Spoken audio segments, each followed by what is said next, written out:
Start recording. Good evening, everyone. Council's meeting is about to start.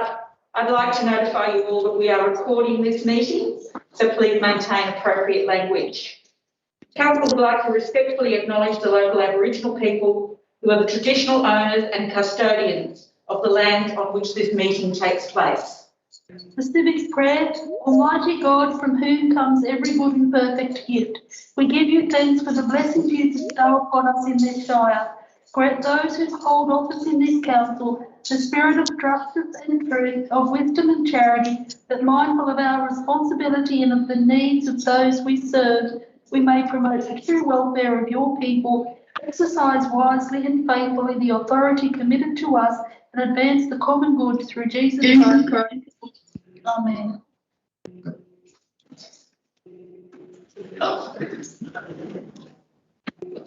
All right.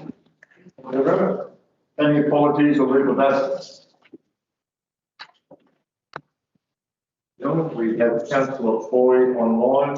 Do we have Councillor Bardage online? Can't see that. Can you see that?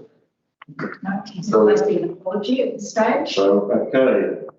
So, item 4, the confirmation minutes for the previous meeting. So moved by Councillor Woodrow, seconder. Yes. Councillor Risley. All those in favour? Aye. Fair carried. So, disclosure of pecuniary and non-pecuniary interests, and I'll start on the left-hand side.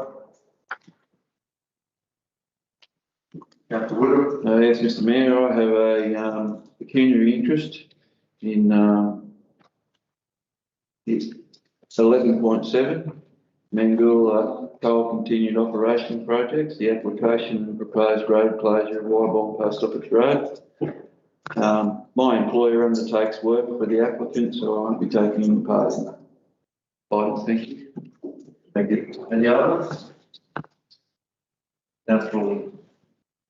No, so that's all So we're on public participation to start with.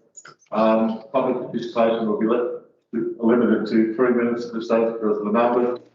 If you would like to stand around and answer any questions, we would like that to happen as well. So first off, we have the first public participation will be in relation to the closure of Wybox Post Office Road, which is the report on the Mangoola extension, section 138 report. We've got Keith Campbell, Margot White, Michael White, Neil and Rosemary Mund, who are speaking in opposition to the report 11.7, particularly in relation to the closure of Wybox Road. We're just waiting for these participants to come into the chamber.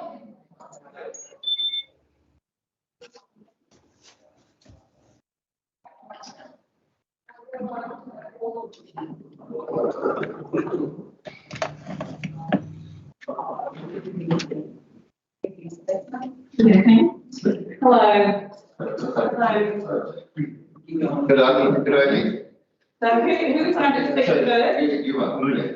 Keith Campbell. Welcome, Keith. Thank you. So, well, Keith, so, you've got 3 minutes, and if you'd like to wait around afterwards, some councillors might want to ask some questions for clarification. Is that okay? Yes. No worries. Go. Thank you for the chance to talk. And I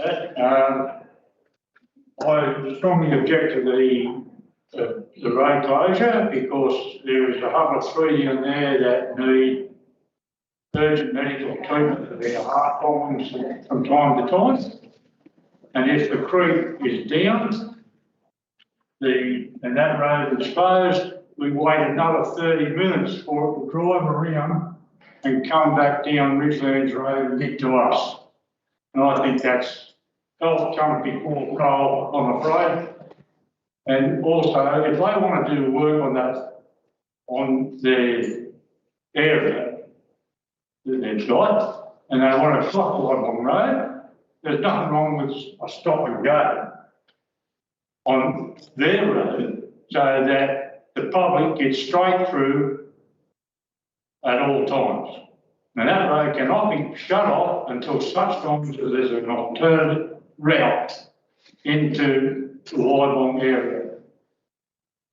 Whether that be their road or the council road, I don't care. So long as there's another access in to that area, because we do not need 30 minutes of waiting for medical treatment to turn up because of the road, the Yarraman crossing being cut. Yeah.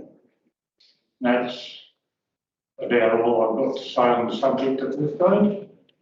Any councillors have some questions? Yeah, Ken, of course. Mr. Kendall, how many times has the crossing been cut in, say, the last 6 months? In the last 6 months, twice in March, 3 times in June. Now, the only reason why the council know nothing about that is because the signs close the road off are still sitting there from the first closure in March. They're sitting on the side of the road, grown over with grass. The bloke coming out to smash the road probably shifted them so he could smash up the road. But they're still sitting there 6 months after the last one, or not the first one, I should say, not the last one. Last one was about a fortnight ago. And so there's been 3 since the beginning of June to now. I'm going to say the beginning of June. It was about the 12th of June when the first one came down, in June, the first of the 3. But there was 2 in March, and I was addressed at the CCC meeting one day about the manager of the project. He come out after the flood and said, stood down at the causeway and looked at it and he said, we can solve this problem by putting a 2.5 metre culvert in. I said, you better come out and I'll give you a history lesson, mate. Because that crew has been up to the corner, where you bend to go down onto the causeways, right up the top, lifted out fences, and we spent a week cleaning it up. So the closure of the road is a long period. At the moment, we haven't had major floods. We've only had slight pressures go through, but we're in line for a major flood. Again, I've lived there for 40 years, so this big shows what goes on. Just a question, Mr. Campbell, thanks for the public participation. I didn't establish to start off with, whereabouts are you in relation to the post office road? On the intersection of Yarra Road and Just Post Office Road. Just clarify. You'd know more than anyone then. We've had information come through from a traffic counter that there's 8 vehicles approximately a day that travel the post office road. Well, yeah, as you reckon there's only 6 cars a day go across that. No, I'm just asking. Is there a long way out of line with that, because it's quite busy at times. There are days, and especially when the school's on, that, yeah, there might only be a dozen cars a day go up it. But when the school holidays are on, it's quite busy. It's like Pitt Street. And the consultation, what consultation have you had from Mingle and Mingle as a collective and council? None. In relation to? None. We haven't been consulted at all about what we think or that. All right, anyone else? Thank you, Mr. Campbell. Thank you. Thank you. It was easy. Thank you for coming along. Right. Thank you. Margo White.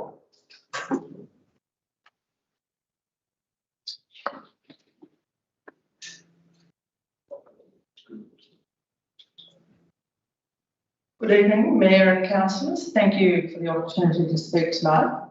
I'm Margo White and I'm a Waibong resident, which is somewhat of an endangered species these days. We don't get much out of Waibong, but we do contribute quite a bit. Through the Richlands Coal Exploration Licence, we contributed $5 million to this community. We got a little upgrade on our hull. The rest of that went elsewhere in the community. We don't take much. We get no garbage collection, no water or no sewage. But we do pay rates and we are still here. We accept that Mandula Coal's continued operation project has its approval to proceed. It's not what we wanted, but we now have to try and live with it and its many negative impacts. We're trying the best we can. We understand the Post Office Road will not continue to exist as it is today. However, we do not want to lose continuous access for large vehicles, school buses, or when it's wet and the crossing is flooded. Whatever option is settled upon under the Independent Planning Commission conditions, it is an issue too important to be made without extensive consultation with the community. And to date, there has been no consultation with the community and nor it appears with councillors. The supplementary business report only appeared on the council's website after 2 p.m. yesterday. So really, we're asking for a deferment. We think we've been denied procedural fairness. We simply have not had time to properly look or get any advice on this supplementary business report. Any final decision must be made after consultation with the community and by council resolution, not delegation to the GM.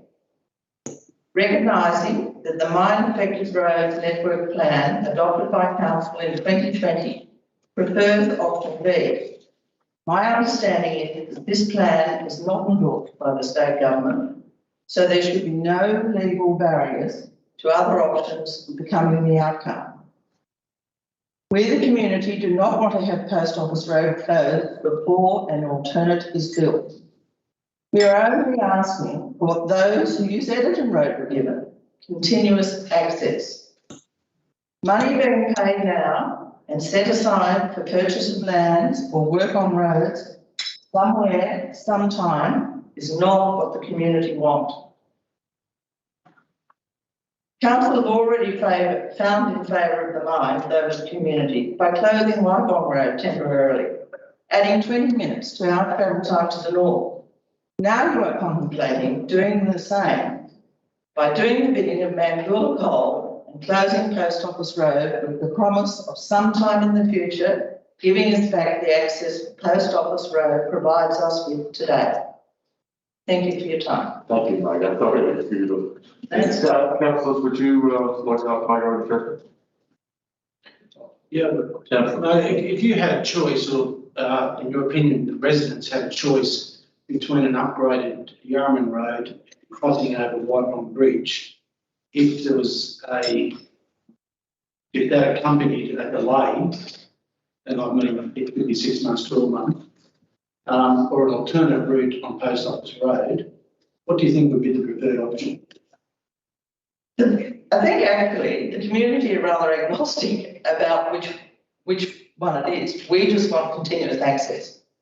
So, you know, a delay for maybe 6 months, if that's the bridge, that doesn't give us continuous access. The bridge with Post Office Road still functioning and the delay being held by Mangoola Mine and not the community, fine. We want continuous access. That's what we want. And I really think it's been afforded to other people. If the Edmonton Road example is one, you know, why do we have to suffer? And I mean, I find it, sorry. Yes, sir. Yeah. No, you can finish it off, but it's just. Well, I just, you know, in the backgrounding information, the fact that, you know, we've spoken about that, you know, we'll get used to it. If yes, there's a delay, we'll get used to it and it'll become the norm to, you know, take the 35 extra kilometres to go south or west. Yeah, it's not good enough. Thank you. Thank you. Thank you. Thank you very much. All right. Michael. No, thank you, Mr. Mayor. Excuse me, Mr. Mayor. Just wondering why there's been a change in where the public participants speak from. They're actually not visible for us at home. All right, that can be done. But could you see Chair, yeah. about halfway along the table with the Aboriginal on the side, Aboriginal on the side? In the past, they've spoken from the rear at the door. Can you see a lecture now? You won't be able to see the person. Sorry, guys. Can you see the lecture? Councillor Boyd. I mean, I don't wish to make a huge deal about it, but obviously, if they're making an appeal, reading their body language and seeing them as a person does make a difference. Oh, right. That's Yes.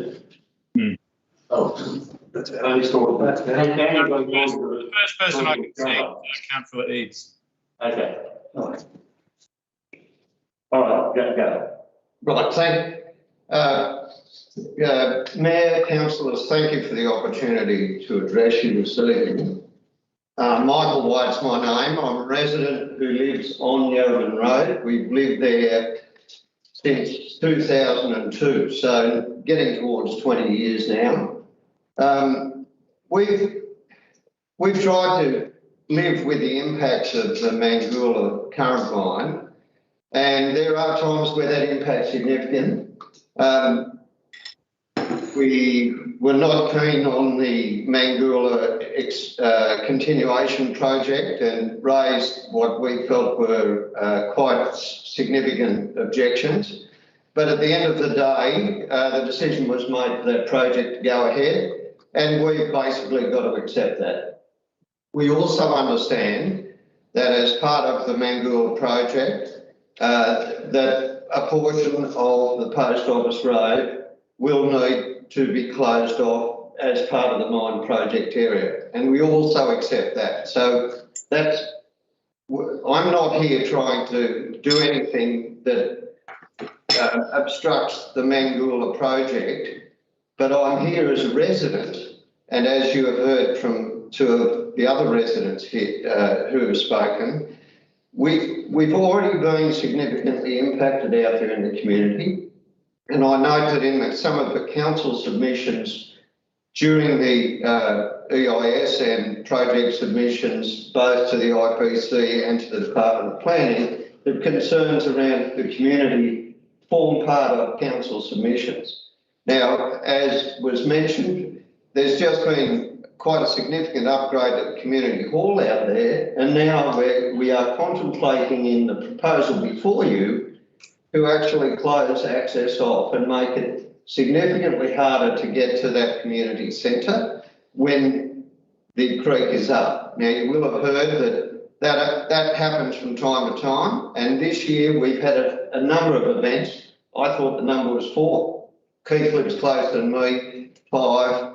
But it's not only when the creek is up, but it is also the flood debris that is left along the road there. You can see that road, the access may be cut for a number of days until that's cleared away. So, yes, if the creek wasn't flooded at any stage, we'd go around Yarraman Road. My significant concern is that can happen at unpredictable times. You would also, I hope, all as councillors have received a letter from our senior deputy at our Waibong RFS. I'm a deputy at the RFS as well, and we're also concerned that this will be another hampering of access if we do not have the alternate route decided upon, constructed and opened prior to the closure of the road. Now, we're not here asking for the M1. We are simply asking for our access to be maintained, or if it's a little bit enhanced, terrific. But we just want to have confidence that we're able to have that access both for the community activities, at times for emergency, the school bus. That is a bus route. We already struggle to entice people to come to the Waibong area. Making it harder for people to get their kids to school is not going to be a plus.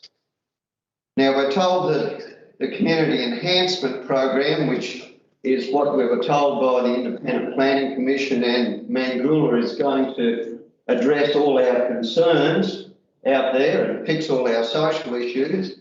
Well, if this is the first step in the Community Enhancement Program, it's a retrograde step.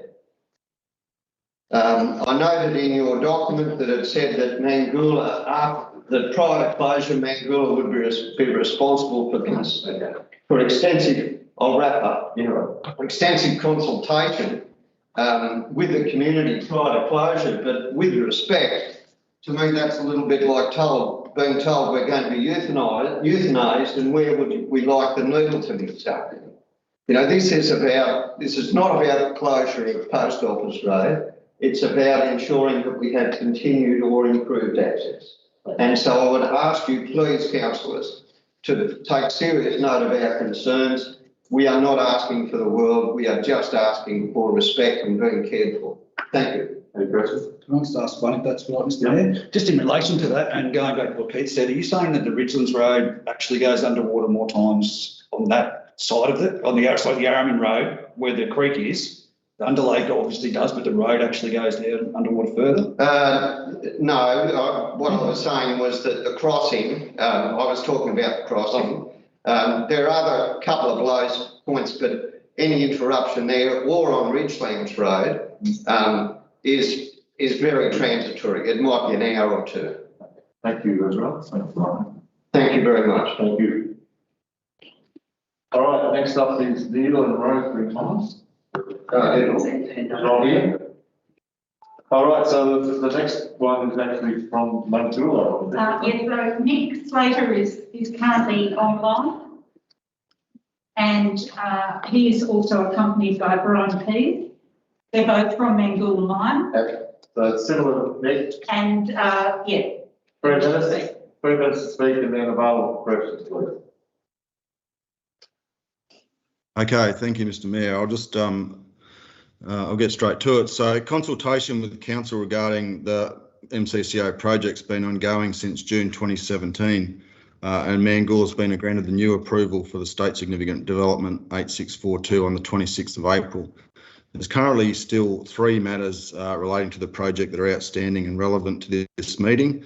However, we're really here to discuss 2 of them. The finalisation of the deed of arrangement between Council and Mangoola, largely pertaining to the closure of Wybong Post Office Road and construction of the Hall Road overbridge over Wybong Road, and finalisation of the terms regarding construction interactions associated with Mangoola's application under Section 138 of the Roads Act. And the other one is the voluntary planning agreement, which is not up for discussion today. So since the approval, Council and Mangoola have been working to resolve the outstanding matters to enable construction to commence and therefore maintain operational continuity at the site. So we're grateful for this cooperation, as maintaining mining continuity is important to the success of Mangoola's business and the people that work there. Our workforce, approximately 400 people, 80% live in the Upper Hunter and 51% living within the Muswellbrook LGA, with over 140 suppliers and contract firms that we actively engage every day. And I guess important to note is that the broader community, that's noteworthy that 85% of the 860 submissions received by the IPC were in support of the project. Over the past 3 months, Mangoola and council representatives have constructively engaged in the development of the deed of arrangement to detail Mangoola's interactions with council's roads and obtaining approval under the Roads Act. So Mangoola expects the deed will detail, amongst other things, the arrangements for the closure of Wybong Post Office Road, both temporarily under the Section 138 of the Roads Act and legally in accordance with Part 4 of the Roads Act. So the closure of the portion of Wybong Post Office Road is required no later than the 30th of September this year to enable completion of the construction activities associated with the project and therefore ensuring the continuity. So Mangoola's mine plan currently, the current existing operation has 2 mining areas that are working their way around the Anvil Hill offset area. So these areas merge into one as works continue. And the mining area becomes constrained over time, with a reduction in the mining area resulting in the need to commence operations in the new mining area north of Wybong Road to maintain continuity. So in effect, we've got to split the mining fleet in half. Otherwise, the mining footprint becomes too intense to maintain the full fleet as we sit now. So when the EIS was lodged in 2019, Mangoola's life of mine plan required access to the new mining area in November 22 for mining purposes. And at this time, an estimated 16-month construction period will be required at the commencement of construction. Sorry, I missed that, Rod. Could you start closing off? It's 3 minutes each. Can you wrap up, please, Nick? Yeah, look, I guess the key for Mangoola is really about getting this deed of arrangement done so that we can start the construction works. Given the limited footprint of mine life that's existing in the Mangoola operations, if we don't start construction of these operations in September, it might mean that we have to start parking up some of our mining fleet in early 2023 if we can't be mining across the road at that point in time. So. Okay, thank you. Councillors, have any questions? Yeah, we'll go. Yeah. Mr. White mentioned the possibility of being completely cut off by it's the road that joins Yarman Road, Ridgeland Road, and not having an alternate route to Post Office Road. Would you like to comment on that? Well, my understanding is Ridgelands Road remains open in the high water events, so the access is still open via Ridgelands Road. I mean, in the situation of a rain event where the road is cut due to flooding. That would be Yarraman Road, yeah, at the creek crossing there. Yarraman Road just possibly could be cut. Wybong Creek could cut access to Wybong Road, so that there could be residents that could be completely isolated. Yes, so when that access is cut at the creek crossing there in Yarraman, the only access will be via Ridgelands Road. Yes. Yes, but there is places along Yarraman Road and Ridgelands Road which can also be cut by flood water.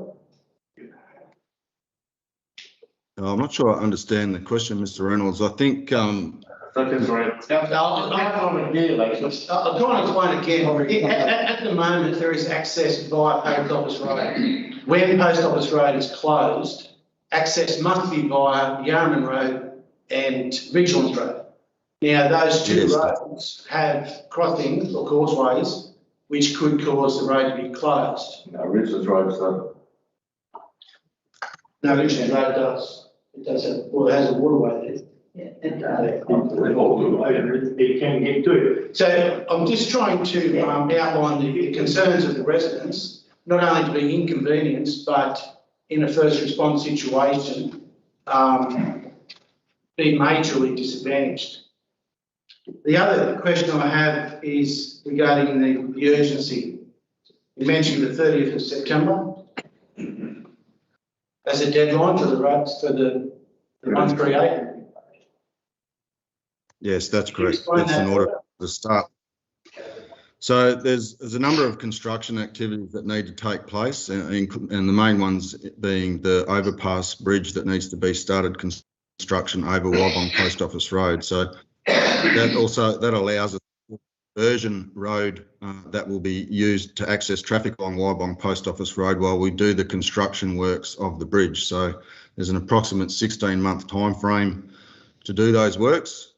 There's quite a bit involved, and there's also a couple of other major works happening at the same time, which is relocation of 11 kV power line and diversion drain systems that will run around the mining footprint that are also required during that period.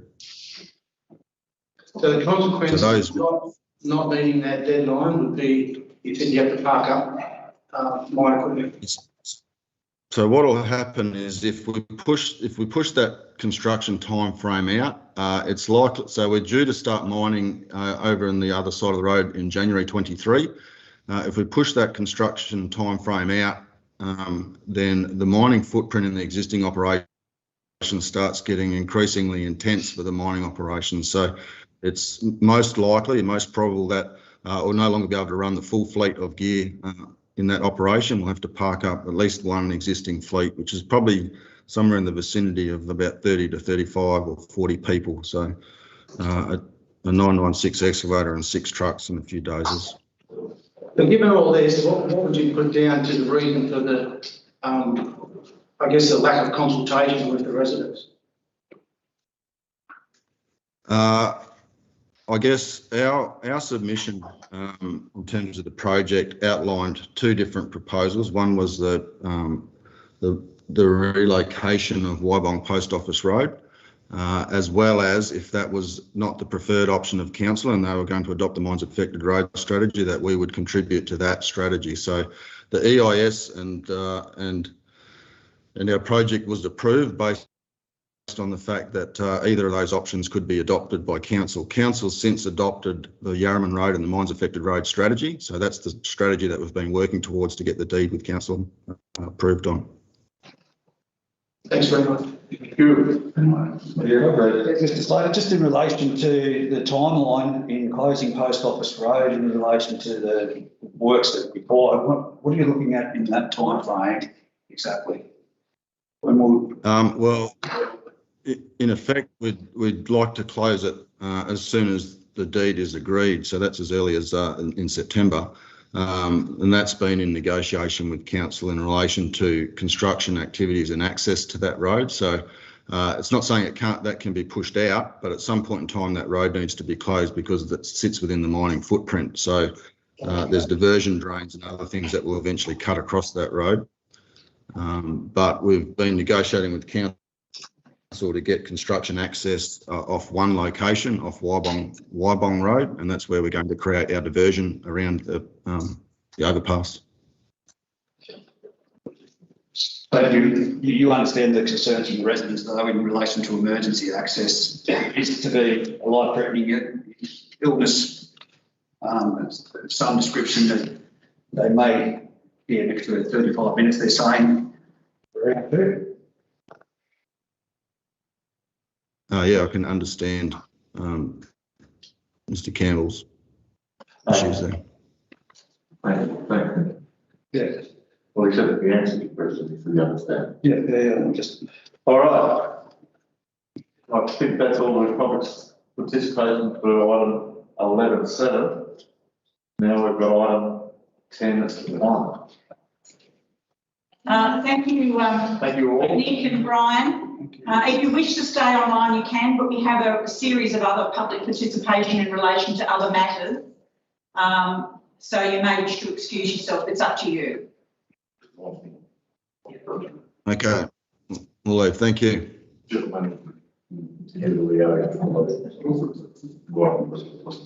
you can't give that. Well, because you've got it.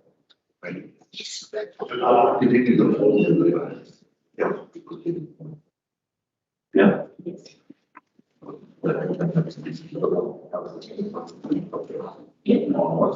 And the other one was council continuing to follow the liaison.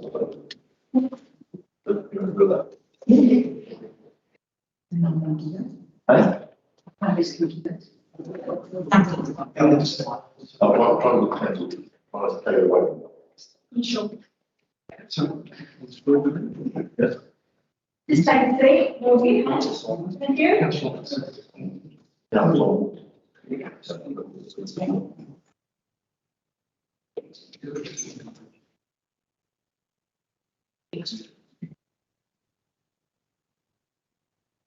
So the next matter is in relation to 10.1. Yes.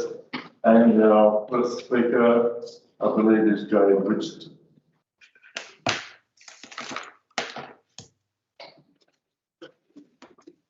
Yeah. Yeah. It's not something that's yeah, you've got 3 minutes, please, Jay. Just talk, and then I'll after that I'll have to give you a wind up, but if you're available to answer questions after that. No worries. Thank you for the opportunity to address council again in relation to this DA. Please note, as an employee at council, I've declared a pecuniary interest, and I address council today as a homeowner directly impacted by this proposed development. I live at 12 Coolabah Close, and today I'm representing residents of 4, 6, 7, 8, 10 and 14 Coolabah Close, 16 Bloodwood Road, as well as expressing views that are shared across the neighbouring community. I wish to reiterate the strong opposition to the proposed development, which has been made clear by the community over the 2.5 years since this DA was submitted to council. It's noted that despite being deferred several times to enable consultation with the applicant, further consultation, the proposal before council tonight appears to be identical to when it first appeared on the council agenda back in April. And indeed unchanged since the application was last notified to the public in August of 2019. Perhaps the lack of further compromise by the developer demonstrates the disregard they have for the concerns. The amenity of adjoining properties is directly and unreasonably impacted by this proposal, especially in terms of privacy, airflow and social impact. More broadly, people in the community continue to be bamboozled at the prospect of bulldozing the trees on one of the highest points in Muswellbrook and to be replaced by more grey roofs. This development is absolutely intrusive to surrounding residents and inappropriate for this location. It's not in the public interest, as has been demonstrated in the large number of objections submitted. Hopefully our councillors recognise the impact that this proposal will have on the lives of existing residents and the enjoyment of our properties. Thank you for your time. Thank you, Jay. Would anyone like to ask that question? No?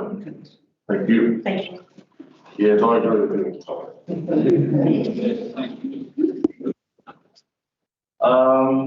Do we by virtual? Do we have any on 10.1? Now we're going to So we're on to 10.3 now. Yes. Thank you, Jay. Let's 10.3, which is, my memory going, is the change of operation hours for McDonald's.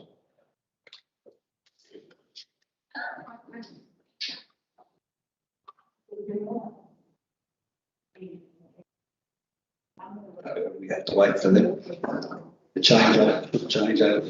The slow up for it? What do you say? What is it? Yeah, no, but yeah.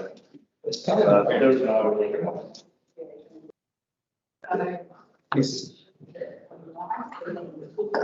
that now the updated version not preferred. Yeah, I'll cut out finalise in the top line. Sorry, what was that? I'll cut out finalise in the top line. And Yep. finalise. And there's another option, another thing on the bottom, which says delegate to the general government to formally liaise with the wildlife community in relation to the claim of wildlife possible. Right. Can you say that again, please, Ron? That's number three. Number 3. What It's an added on to new one. Could you repeat it? What you said? Just so that delegate to the general manager formally to liaise with the wildlife community in relation to the closure of wildlife coast office road. So basically, something the council can get over formally the complaints and the issues that the voice was behind. I'm just mindful of their recording, but. That's right. Yeah. We're happy. Okay, so we're going to 10.3. This one's still at us.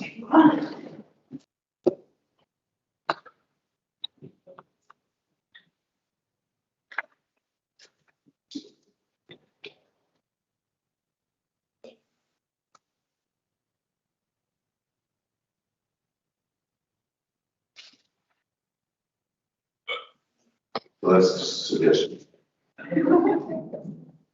But not an issue with. So in that first one, can we add? So hang on. So thank you, Public Gallery. We've got Margaret Morgan. Amy Jones. Would you like to come stand at the lectern?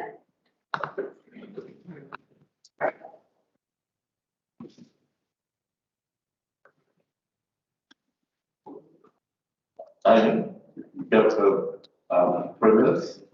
We'll Yep. Wrap it up after 3 minutes, and then if you'd like to be available for questions, Yeah, sure. no worries. I guess I don't have a massive big speech. I've got more sort of point points about everything. First and foremost, living near McDonald's 24 hours is a nightmare. If my house would sell tomorrow, I'd go, and I hate that because my family home. All the submissions I read are about noise. Yeah, McDonald's say there's no noise issue. So that makes me wonder. Yes, they put some signs up, but I think they're about A4, A3 size, small writing, hard to read, so what's the point? Rubbish is never ending. Even today, there is rubbish all over the road. It was there till about 4:30 this afternoon. That's always been an ongoing issue. My husband, I know, has had several conversations with Phil, the general manager, I believe he is. Whether it's via text or phone, you know, the garbage is filled overnight, and when they're still there full for lunchtime or whatever, we live up the street, we should have to pick up the rubbish.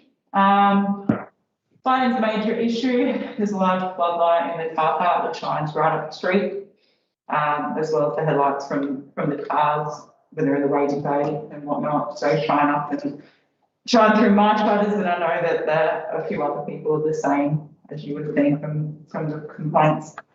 We have made several complaints, so it makes me quite, I guess, angry when they say there's been no complaints. Yes, we may not have done complaints to council, probably wasn't where we were allowed to, or should have done.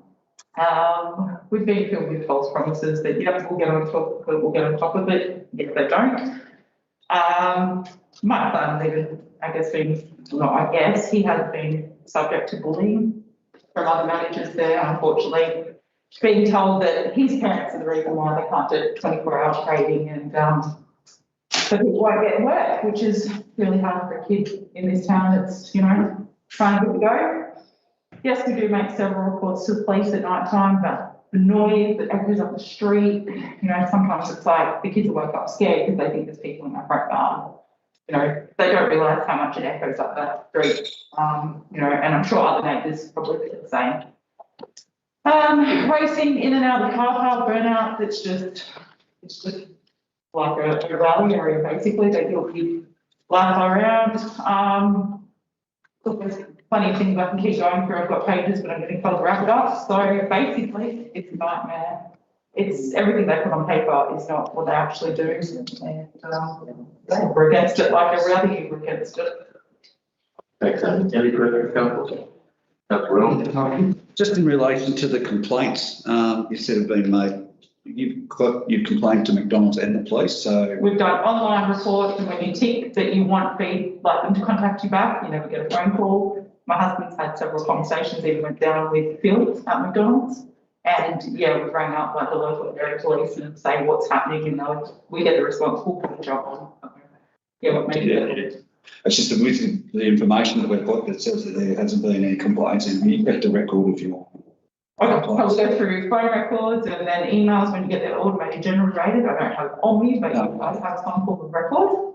No, and we have the texts and phone calls probably that, as I said, Peter's done. Okay. Well, thank you. Councillor. I mean, if you could nominate a time when you get the most disturbance, what would that be? Probably around your 11:30 mark. Depending on the weather, it can start earlier, but generally your 11 o'clock mark would be sort of the start of it. And it just can continue. Some nights with my daughter's still awake at 2 a.m. because it's just out of control. And look, we know that they rape them because of what they're doing. It's just a matter of they can't catch them. So it also starts, if it has been quiet, it will also start early in the morning and then for about. All right, can I ask that you can start, what's the end social behaviour that's actually happening? There can be fights in car parks, cat fights, blokes, there's drunk and disorderly. There's been numerous people sitting at the table that's I think now been removed. Sit there, they can have really loud conversations. There's been cars there with loud bass, where it feels like upset. So what gather, the issue getting there, besides the headlights, it's the people who hang around. People that hang around, they can be like noisy V8 vehicles. We've got a car record to be able to tell you exactly make and model and whatnot. But yeah, that's loud cars coming in and out, which they can't control, but however, because of the time they're there, if they weren't open, then the car. In some way, I'm just saying that the movement of the vehicles with the headlights, but then it's the antisocial behaviour of people who are still remaining in the area after they've done whatever they're going to do with the food. Correct. The only other one I would observe myself is sometimes there seems to be long-term parking people. Yes. That was down further, but So caravan and sort of thing. So caravan, the God and campaigns on the road. Yeah, that's definitely one. And look, just the general safety. I guess probably the only other one point I missed that I wanted to mention was there's already 24-hour service stations in the area that have, I guess, more, in my mind and probably most people's mind, better access for larger trucks. If that's the sort of aim that they're going for of being open that. So you actually have trucks coming up in Thompson Street. Yeah, well, like, as I said, another point that I haven't been able to get to is trucks do come into Shire Crescent. You can hear Shire Crescent. Yeah, I'm in Shire Crescent, and they do come around. Now, I can't give you exact times on that, whether it's daytime or nighttime, but the increase of later in the evening has started to happen. Given the bandwidth up just past my home, it's a bit concerning when there's, residents car parked on the road and, that sort of thing's coming through. So, yeah, it's just a generalised, I guess, area. It's not suitable for that. And that would be my concern if they're open 24 hours, that sort of, where are those sort of visitors going to go? Where are they going to park?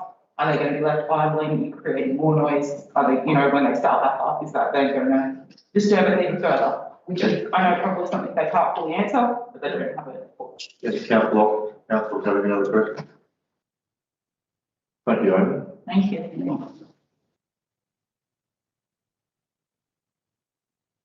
Bill Wilson. Oh, yes. Doesn't matter which one you want to. Youngest will come up at the end. Okay. Evening, everyone. So just to introduce myself, I'm Bill Wilson. I am the owner of Muswellbrook McDonald's and also the owner of Singleton McDonald's. Firstly, I just want to take the opportunity to thank everyone for giving us this opportunity to put this application there in.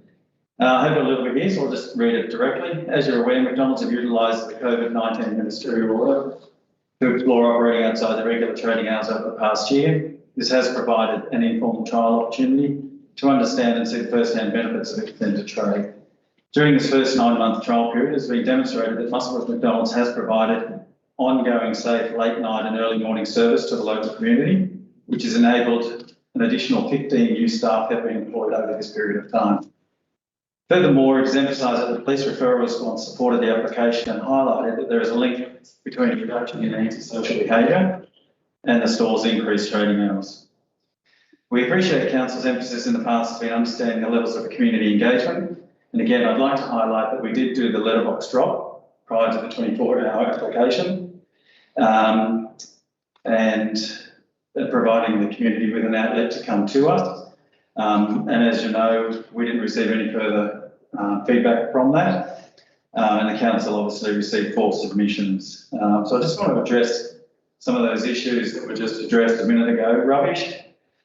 With the rubbish, I just want to put things into perspective a little bit. The actual overnight trading from 11 o'clock to 5 o'clock in the morning actually comprises less than 4% of our overall trade for the week.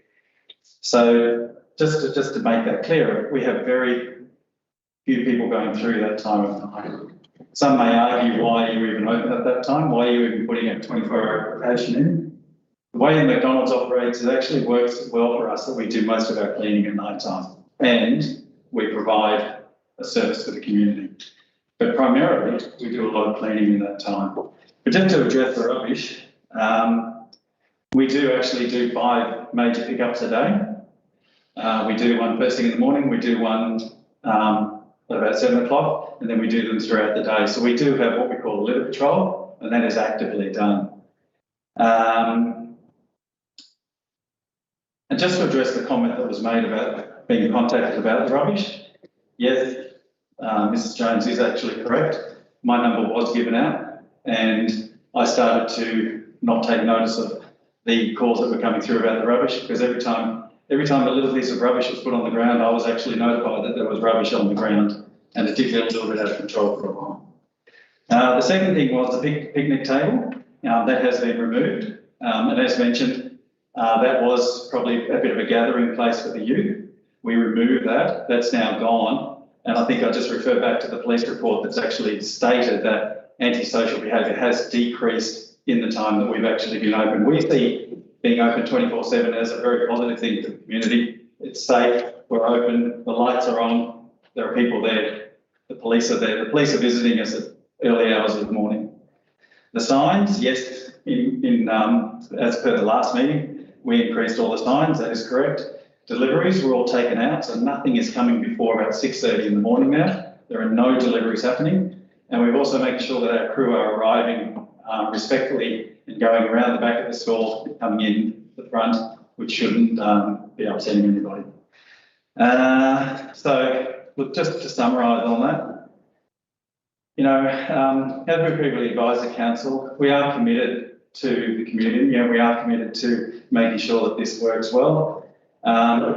You know, it's been quite a few years now that we've been going down this road, and I still believe that it is the right direction to go for the community. I would imagine that if we ask the people that are using our facility, the miners, the people that are working odd hours, the ambulance, the police, they will all tell you that our facility is working well and is really a good thing for the community. So I'll stop there. Just want to thank everyone again for allowing us to put this DA in the application, and I'll ask Giannis to come up, if that's okay, and certainly open it up to any questions. Okay, the 1.5. So yeah, thanks all. Just pretty much, I'm the town planner of FLR on behalf of McDonald's for the application, and we endorse council's recommendation for the 12-month trial for the 24/7. Pretty much just here to field any questions you have planning related or obviously operational. That's the expert there will feel to look into us. That's awesome. Yeah, I have a question, just in relation to you said that the community basically happy with what the service you're providing, but what about the residents in the general area? Would you say that they're relatively happy given? Probably not, no.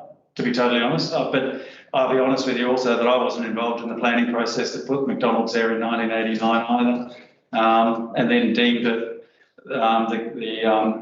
the jurisdiction to be able to run a business there and all the rest of it. So not to bring McDonald's Australia into this too much because I am a local operator, but you know, it's just every McDonald's is 24/7 heading that way, and so are most other businesses. I guarantee you that every other business would be up here knocking on the door to try and do exactly what we're doing if they had the same ability to do what we do. You know, I think Muswellbrook is a 24/7 community. We see it. We see people. Before we actually went to 24/7, we had a line up out the door ready to come in, people wanting their coffee and a muffin and so forth before they went to work. The need is there for the community, and yeah, the households, I can't, it's hard to really say. But no, but with a population in Muswellbrook, I believe it is a good thing. Can we do anything to eliminate some of the noise? I'm open to suggestions. Sorry, any other questions? Yeah, in relation to, I acknowledge that the police have done their submission and said that there's been a reduction in social behaviour because of increased surveillance. Just note, I believe that, and I saw that Ms Morgan was going to be speaking in public participation. Yeah. We previously had a conversation, have you had much consultation with those people in those immediately affected houses? Because there's a few here saying that the noise, etc., and we're saying 4% and cleaning overnight. Yeah. COVID predominantly could go on for a big period, so to get the level of extension, could see it this occur anyway. The trading continue under COVID provisions, but the consultation, ongoing consultation, there's no complaints that you're saying that, except for acknowledging the text messages. Is there any other complaints that have been put forward from the likes of Mrs. Morgan? Well, without a doubt. I mean, we actually, my general manager actually goes over and sees Margaret quite a bit.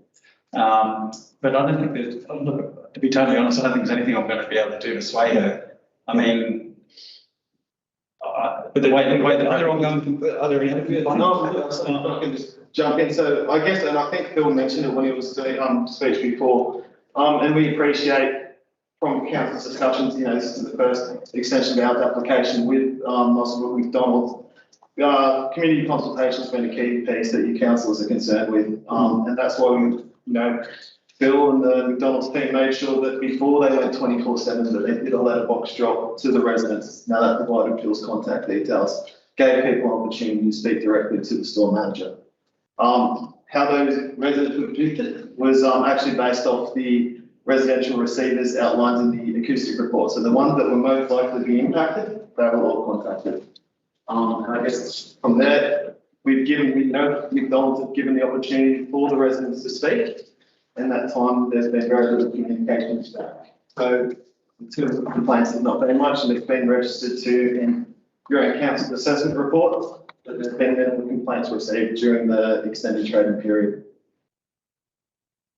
Anyone? Yeah, Phil, I should know the answer to this, but if you would deny the 24-hour operation, what would the hours revert back to? So it's 10 o'clock at night, Monday to Thursday, and then 11 o'clock Friday, Saturday. Right. And what time? Sorry? Happening what time? 5 a.m. It's 5, I think. Yeah. What impact did that have on the business? Well, it is about 4%. 4%. Yeah, so it's not huge, but I definitely would have to. Well, I wouldn't let 15 people go, but it would definitely stop the progression of more people coming through. So we've definitely upped our staffing numbers. We're employing more people than we've ever employed. And what we're finding is a lot of the younger managers are coming through and doing the overnights. They quite like the overnights. And then we progress them through the normal management ranks and then progress them through the business. And could you do your cleaning without this extension of hours? So what we used to do in the past was we'd close at 10 or 11 and then we do a 1 hour clean. And then the store is clean top to bottom, closed up for 4 hours, and then we reopen again at 5. But that's what we've done since 1989. Yeah, so, yeah, does that answer? Yeah, thank you. Anyone else? Thank you, gentlemen. Okay, excellent, thank you very much.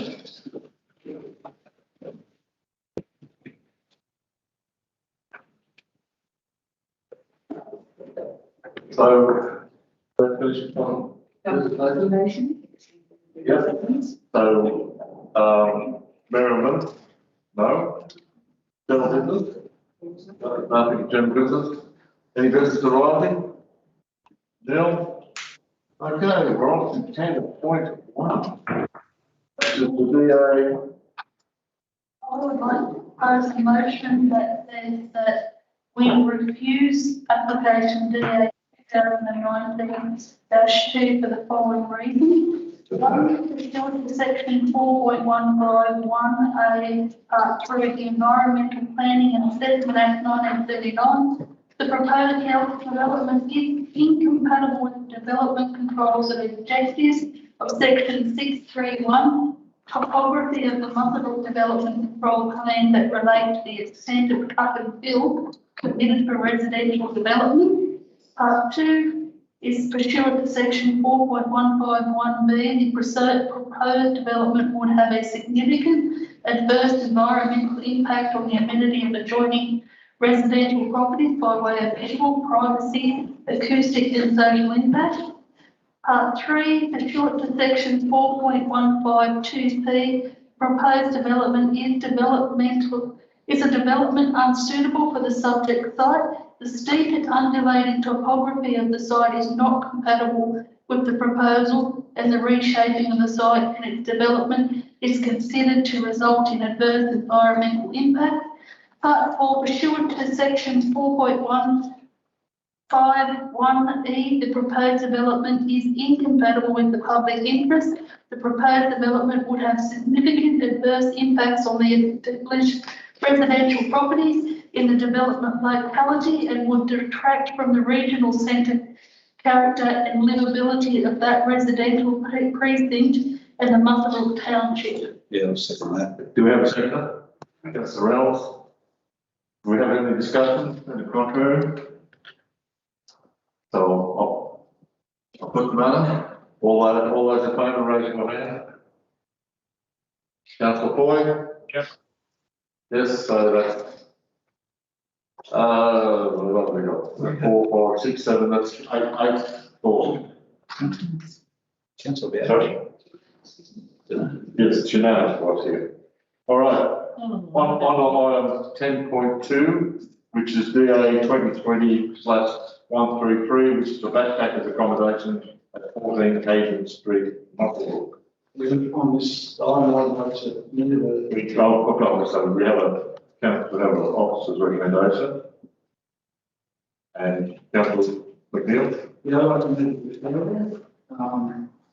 and that particular was based on the fact that the most affected resident adjacent to the development claims to have not have been notified.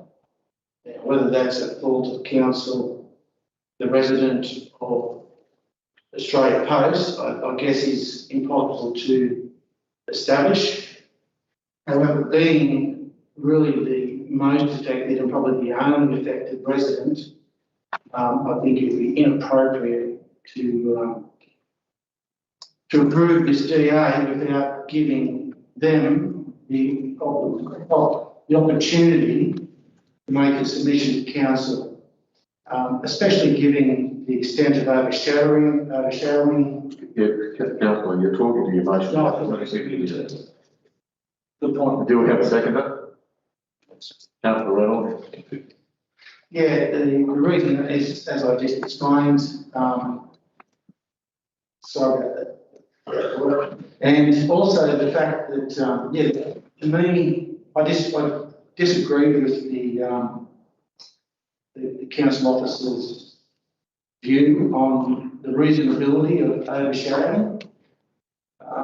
And the diagrams don't actually show exactly how the house is positioned. It also doesn't show different times of the day. So at 3 o'clock, but what is it like at 2 o'clock and what is it like at 1 o'clock? So More detail in regard to. the council motion was to defer. Yes. Because the nearest resident hadn't been informed. Then spoken at length and then you added in some other things. Can you clarify what your proposed motion is and then get confirmation of Councillor Reynolds that he supports it and then we can proceed. Can I give the reasons why I'm asking to defer? No, give us what your motion is. Yeah, the motion is to defer. Yeah, but then what? To defer the item to the next council meeting, Lord and Council. And why are we deferring it? We're deferring it to give the resident, I'm not sure of the address. Okay, so you're deferring it to, so that the nearest resident can be communicated with and get the opportunity to do that. And have the opportunity to express their objections, which they have done to me personally, but we're told that they did not receive notice in the moment as is normal practice. Okay, Councillor Reynolds, you compare a second with the second. Yeah, on the basis that he's been notified that there's no, the consultation hasn't happened through some fault, not that it's council's or. All right, so let's clarify that the reason you're deferring it is for that reason and that reason alone. That's exactly right. Okay. Have you had any discussion? So, put the motion, those all in favour of Councillor McNeil's resolution as opposed to that of the council officers, raise your arm. Councillor Foyle. Here, yes, that's fine. Yes, it's unanimous. All right. Now, sorry about this. 10.3, which is DA 2021-30, change of operational hours, McDonald's, 8389 Maitland Street, Muswellbrook.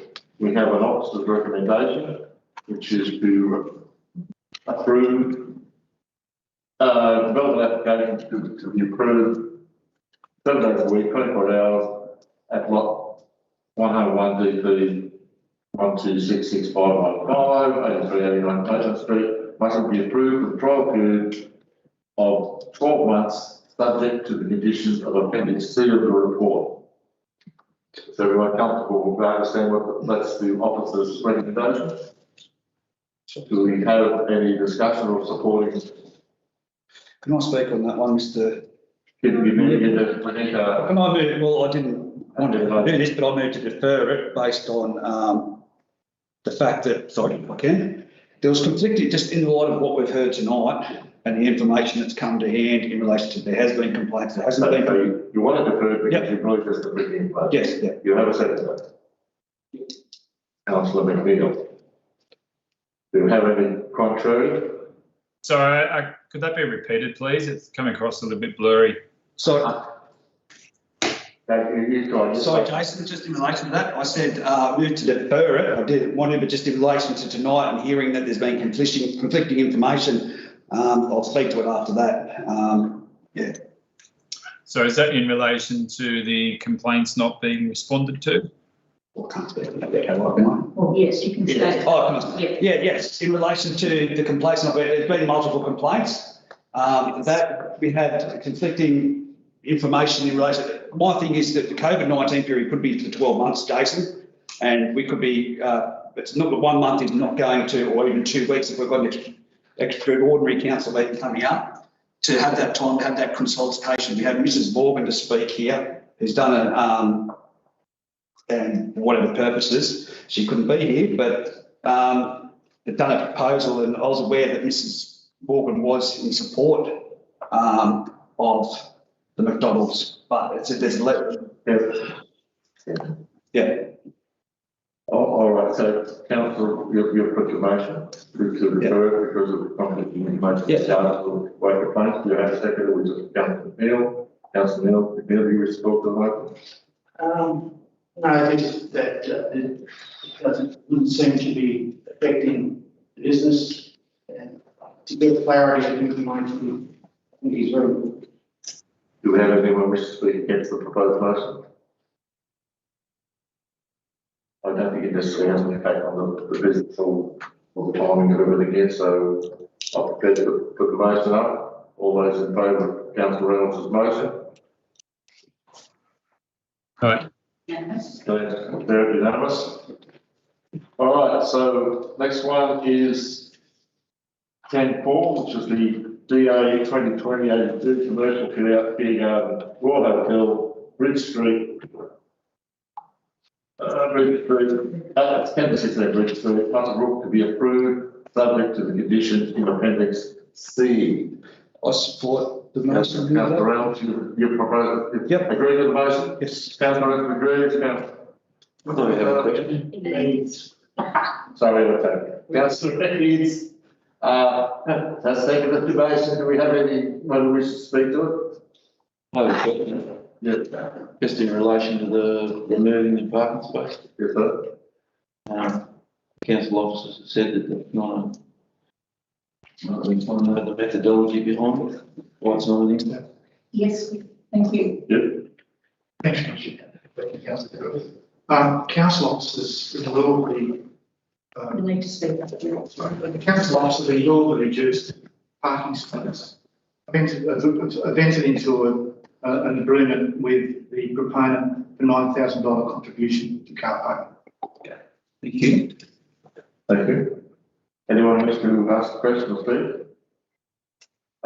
That's all. We have a mover and a seconder. All those in favour, to raise your right hand. That is unanimous. I need to say that. Okay, 10.5, which is DA 2020-136, tourist accommodation and function centre at 1831 Merriwell Road, Sandy Hollow. We have a councillor's recommendation. Council officer's recommendation. I'm happy to move that recommendation. Second. So we will move by Councillor Leslie, seconded by Councillor Woodrow. Anyone wish to discuss or to discuss the item? All right, therefore I'll put the motion. All those in favour, please raise your hand. Third, unanimous. Next one is planning proposal. Planning proposal 10.6, which is a dwelling house at Heavenly Road, Sandy Hollow. We have a council officer's recommendation to approve with attachments on attachment B. We have Councillor Reeves, Councillor McNeil. Any discussion? I put it. All those please raise your right hand in favour. There, unanimous. Okay, 10.7, which is the planning proposal PP018 to rezone the former forestry site at 72 to 74 Maitland Street, Muswellbrook. There's an officer's recommendation to resolve as per the documents. I'm not going to read through all that, but it basically for the rezoning of the old forestry site to allow it to be used as a school. Do you have anyone who proposes that agrees with that off the motion? I just have a comment, Mr. Mayor, that so this is just a rezoning proposal and it doesn't do anything about the contaminated ground. No. It doesn't in any way prohibit that from being fixed. The council speak to that, really. Derek. Sharon's online. I believe that's the case, councillor. Yes, thank you very much. This will be It doesn't prohibit that, yes. Thank you. No, that councillor, the general manager also mentioned that this will be a state significant development. Councillor Foy has moved the motion. We have a seconder. Councillor Woodruff. Any other discussion? I'll put the motion. All those in favour, please raise your right hand. Declared unanimous. All right, now we're on to 10.8, which is the monthly report for planning, environment and regulatory services. We'll have a mover, Councillor Reeves, have a seconder, Councillor Lakeland. Any discussion? I put it. All those please raise your right hand. Councillor Reynolds. Yeah, I did. Sorry. Yeah. I missed it. Sorry. Declared unanimous. All right, so now we're on to 11.1, which is the integrated water cycle management strategy. I congratulate the council officers on the weight of this particular report. Going back, in favour as per the council officers' recommendation, Councillor Ward. Do we have a seconder? Councillor Woodrow. Do we have any discussion? All those in favour, please say aye. Aye. David, unanimous. 11.2, which is the 2021 Capital Works Program, roads and drainage officers' recommendation. There's eight recommendations. The council endorses the following priority list of works and the undertaking of the 2021 Capital Works Program to the extent of the funding under the various programs. Do we have a mover for the motion? I said a question regarding the Ironbark Road footpath. I thought that was under a grant that we got, not expending all the funds out of. I agree that point, I understand. Thank you very much, Councillor, for the question. There is a grant for the moment between Adam Street and Rutherford Road, which is currently under construction. The sector's been contemplated now is between Plashet Close, I think it is, and Ironbark Ridge, just filling in that gap. Yes. All right, so you connect the Ironbark Ridge estate back down to the other areas, that's the gap. And my just the road is not the highest priority, but it's the one that we can do, we can construct within the available budget this year. Turtle Street, Councillor Ward has raised that before, is a high priority. However, we're considering that perhaps that would be best placed as part of a larger project with curb and gutter construction and pavement rehabilitation perhaps. So which part of Turtle Street proposing? It's between Palace Street and Paxton Street. Oh. On the southern or the northern? On the southern side. It's continuing, there's a section of footpath between Palace Street to the creek. Yep. And it's extending that through the creek up to Paxton. Past those old places. All right, so do we have a mover? Yes. Councillor Ward, second Councillor Woodrow. I put the item. All in favour, say aye. Aye. Aye. Those against? There carries. So, we're on the Allen Shelters Project Flood Impact Assessment, which is it's off the record, it's noted information provided in the report, and notes that no new properties are flooded at further floor level, and considers the construction of the project on a raised pad. So it was basically they looked at whether to put it up on a pad or put it up on raised piers, and it came back to the work that put it on the pad with just as efficient and possibly a better design than try and put it up on piers. Yeah. And it was a particular, I know Councillor Bowers was particularly interested in this item, and I was very pleased with the extra effort that was put in, and I compliment the council officers for putting that extra effort in. That Mark was on the phone. Oh, yeah, that way. Oh. Go, Mark, sir. Hey. Oh, Mark, did you want to say something? He's not there. He was there for a split second. I think. All good. All good. I'll move that way. Councillor Bowles to move it, Councillor Bowles seconder. Yep. All those in favour say aye. Aye. Those against, nay. They're carried unanimously.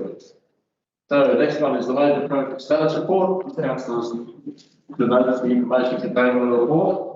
Can I just have an update on the Denman Heritage Village, because I think it's a bit further ahead than what it states in the report. Oh. Matt. Yes, Matt Lythart, if you're available online, can you provide an update on the Denman Heritage Village? Yes, Fiona. So what we were looking to do is get a design and construct, tender out this this calendar year to get it under construction. Yep.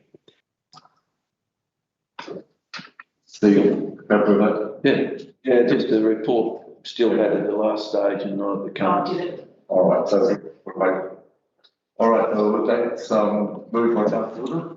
Yep. You have a second that? Sorry, can I just ask a question on that? I actually couldn't find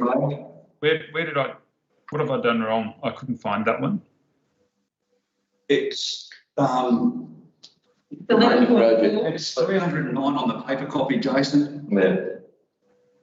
Right, so I mean, so to cause interruption there, but I had a list of items and attachments and I just couldn't find the correct attachment to go with that report. Was I looking in the wrong place? Attachments would be at the back of the whole. They're in a separate cover, under a separate cover. Yeah, I could not find it anywhere in there. I must have been looking at the wrong place. Yes, because of the size of this business paper, we had to send it out differently. So they were uploaded as two separate documents. It's about 3 grams of paper, Jason. Yeah, I have all the ones and it has the item numbers listed next to them, and it's got about 5 of them with item 1.1, or sorry, 11.1, and I couldn't find this item number in there anywhere. 11.4. In the hub. I see. Michelle, are you aware of where that is? I'll just have a look.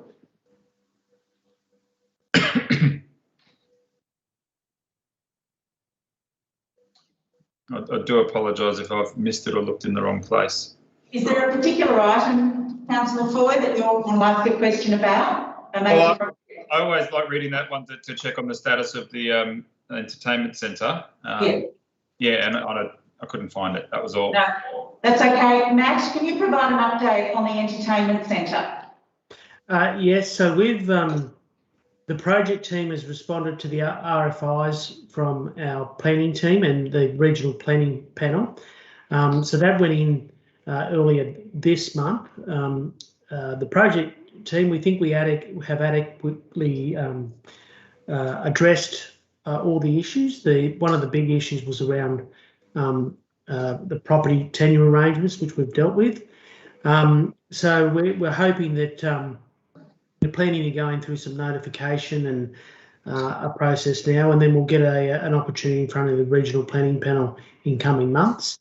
And then there's also a report about the early engagement of contractors and the design and construct tender that we've been running concurrently later in the business paper. Yeah, beautiful. Okay. Thank you, Matt. Right, so is everyone comfortable that we put it 11.5, 11.4, sorry, which is the major project status report. So we had a mover in Councillor Ward, we did a seconder. Sorry. Councillor Woodruff. Woodruff and Councillor Ward. Sorry, so we have a mover, Councillor Woodruff. She confused me, she wrote Wood. I misread it as a Ward. So, any discussion? I'll put the motion. All those in favour say aye. Aye. Those against say nay. They're carried unanimously. So 11.5, which is the water and wastewater levels of service for the fourth quarter of 2021. The council notes the information contained in the report. Councillor McNeil, Councillor Woodruff. Any discussion? All those in favour say aye. Those against say no. They're carried unanimously. 11.6, which is the general design program, council changes and art centre. So the council's recommendation is council endorse progressing the concept design for the council chambers and art centre with further design work, including the lodgement of development application. Is there any discussion? Question from. Okay. Well, further discussion. Hang on quickly. I'll endorse it. Get Councillor Woodruff will second it. Councillor Reynolds. Yeah, just in relation to the council chambers side of things, Mr. Mayor, the structure and the setup, it's templated there, it's not the actual setup. But in light of the space, we're sort of moving from no bigger as such to what we've got here. It is moving it out towards there, but until we get a new council chambers that we're planning down the track, would not make sense in this current COVID environment to hold our council meetings in a more spacious environment upstairs and moving into this facility and just opening up another spot. General Manager and I have discussed this, and for the applicant room, this meeting would have been in the applicant room if it had been available. So we're looking at trying to get the applicant room where there's any kind of a size of requirement of the thing. We have discussed it with the Upper Hunter Conservatory of Music, Yeah. and they're not agreeable, not only to the regular looking out of the room, but the room is not well set up for audio-visual relay of our meetings. It would actually make it quite difficult to do that. We would have to literally, and maybe we can negotiate that with the conservatorium. We'd have to put some money into an AV setup rather than having to. Just that we're trying to be more inclusive this day and with the community and more consultative, that we're moving to a duplicate size that's not really inviting of any more people to participate. No, we have to agree. Maybe Matt could provide some information about how that would work. Can't hear you, Matt. Not at all. Sorry. I think obviously for bigger meetings and a meeting like tonight, then you would look to book the Atherstone room or somewhere else. Council also has the meeting in Denman that you do every year.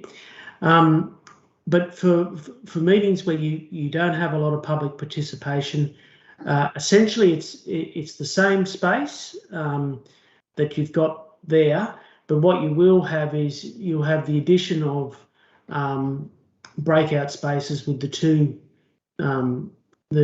heritage rooms, and then we're looking to add toilet facilities and kitchenette and things like that. So for normal meetings where you get a little bit of public participation, we think it would be fine. But a big council meeting, you'd have to book somewhere for that. Just going to talk to the scene. I prefer upstairs as well, and you can see the way it's set up tonight. I prefer this kind of a thing. The one advantage of that room is this particular table has a certain thing. You might have seen and think it's got more of a flying wedge, so that means all the councillors can see one another. That means we can set up a lectern in a position where anyone who's calling in can actually see the people in the lectern. It's a temporary thing. At this stage, nothing to propose. We're only to investigate firms to get the design. It's not to say we shall do it. It is basically to progress to this stage so that we understand what potential there is. I totally respect that. That's what I'm just saying. It's duplicating what we've got now, and we will lose income for rental, but we're trying to make my thing is more inclusive to the public. Rather than being online, we want to engage them. So yeah, I just. Yeah. We have a move in a second. Sorry. Denman. Yeah, we can just go to Denman. We can just go to Denman every meeting. I'll be happy with that. Why wouldn't you choose it? All right. So, any other discussion? All right. We have a move in a second. All those in favour say aye. Aye. Those against? That's unanimously. Okay, we're up to Mangoola and the coal continuation operation project. Now, I'm not sure what all of you have the same document. Yeah, so the section S138 under the road closure act. So I have an amended minute here. Yes, Councillor Foy, you won't have a copy of it, I believe. No, I don't believe I do. I can read it out, just prepared for the length of this.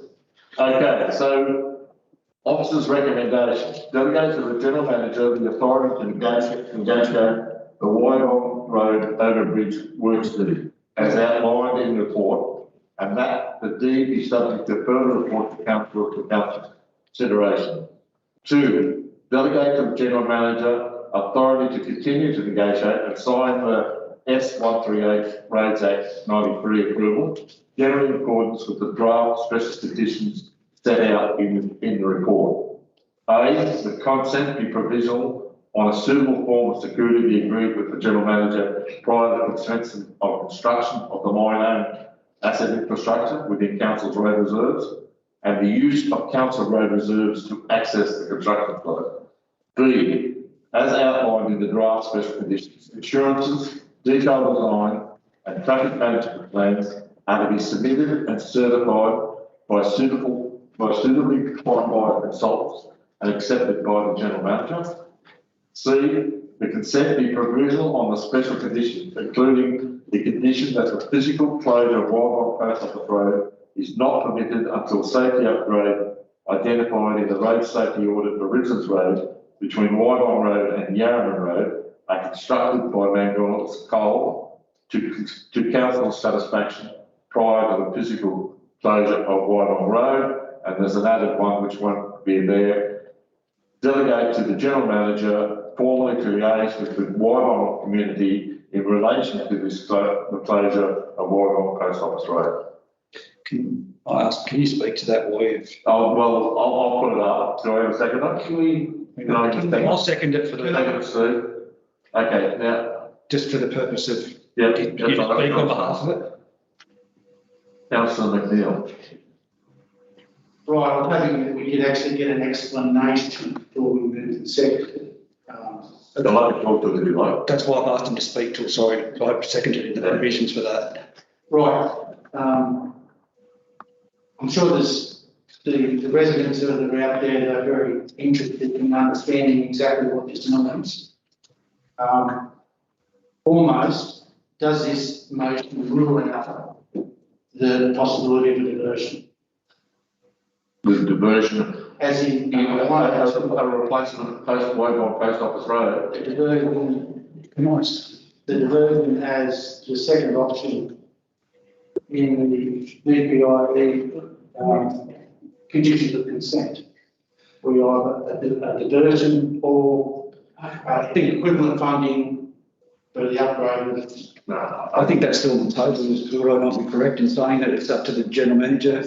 Yeah, we're still negotiating. To negotiate in the deed. We're still negotiating. Can you explain it? So it's in layman's terms, what I've said. Well, the logic of the is we can pursue the S138, which gives Mangoola some comfort that things are still moving. We're also giving the authority with regards to the general manager to progress the greater things with regards to the deed. Now, within the deed will be the things that the bigger items with regards to upgrades of Yarraman Road and Richmond Road, but the whole idea of this particular motion, as you see in it, is it's identified that there's some work that needs to happen immediately with regards to Richland and Yarraman Road to make them safety compliant. So basically we're saying we're trying to get that locked in but still proceed with the deed process. With consulting. Consulting. Okay? So that does mean, just for clarification, one more second, that will, as part 4, we're still part of that section 138 that's been explained to us by the Deputy General Manager and the General Manager. We'd have to still put on public exhibition of 42 days. Okay, a part 4 road closure. Yeah, we'll also under the deed. It's under a totally different act to what's mentioned here, and it's under the Road Act. That is for part 4 of the Road Act to happen. It's a statutory 42-day public exhibition, and that all that has to happen in the deed before why it can happen. And the deed. And the deed. The deed has to be completed. Yeah. Yeah. Okay. Is that was everyone comfortable now? No, we just voted. Right. So just for clarity, for the residents, again, this motion does not rule out the possibility of a diversion being the outcome. It doesn't rule it out. It doesn't rule it out, but it's not council policy because I understand that. I just understand that. It doesn't. Just in what Margot White mentioned about what would take precedence. The other question was for council's consideration, so this will come back to council. Yes. For endorsement. Yes. And when it mentions work deeds, that includes deeds associated with Post Office Road. The deed is a big agreement which covers the whole thing. Yarraman Road, Richards Road, Post Office Road, Wyvong Road. I was asking you to explain things. Yeah. And the last part C, where it says, to council satisfaction, what does that mean, council satisfaction? Is that's us elected arm of council? No, the council officers will make a recommendation to the council laws, and the work has happened as per. And council's resolve on that, or is this delegating the council officers to make that determination? Well, council officers have to make that determination. I'm not a road. That's fine, that is clarity. Yeah, and that could possibly, yeah. And the other part was about consultation.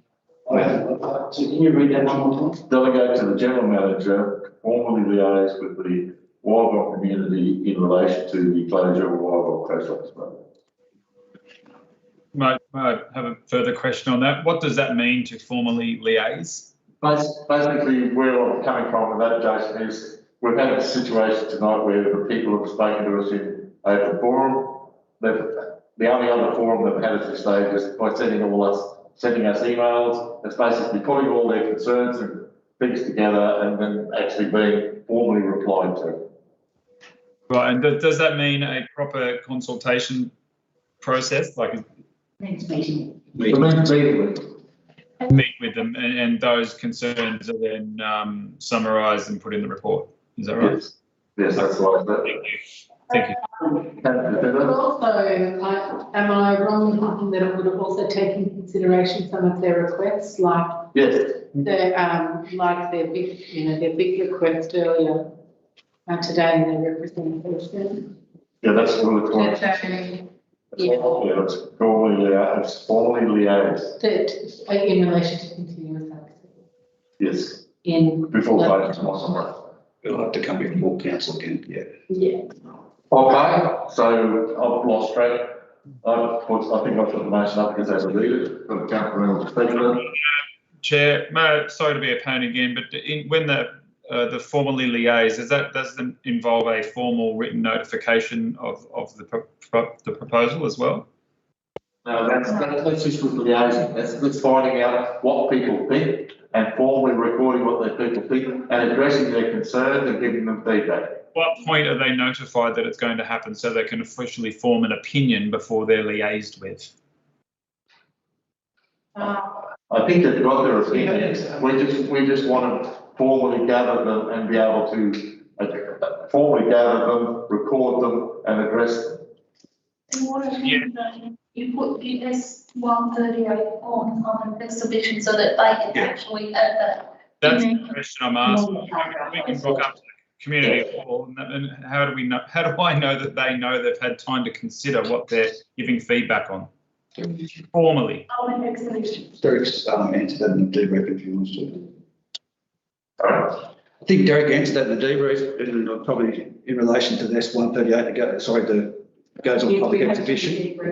Yeah. So we'll have to get a brief on the S138. 120.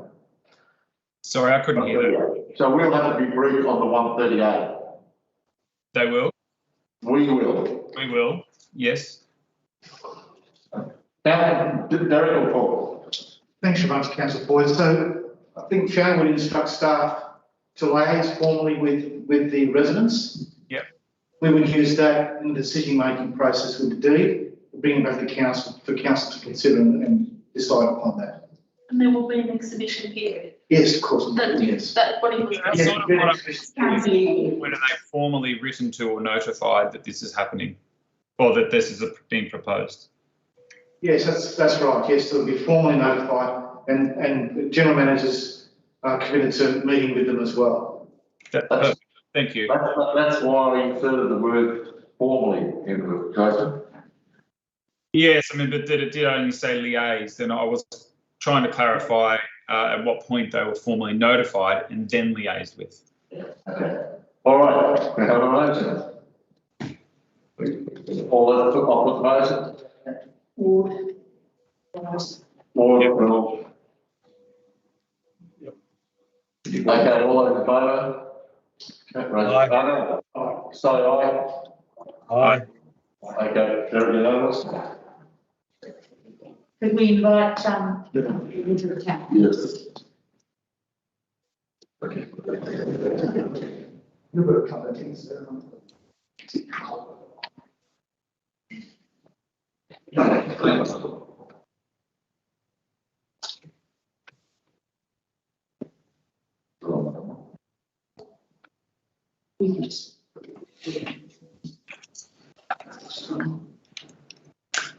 All right, so the next one is 4.1. We're missing.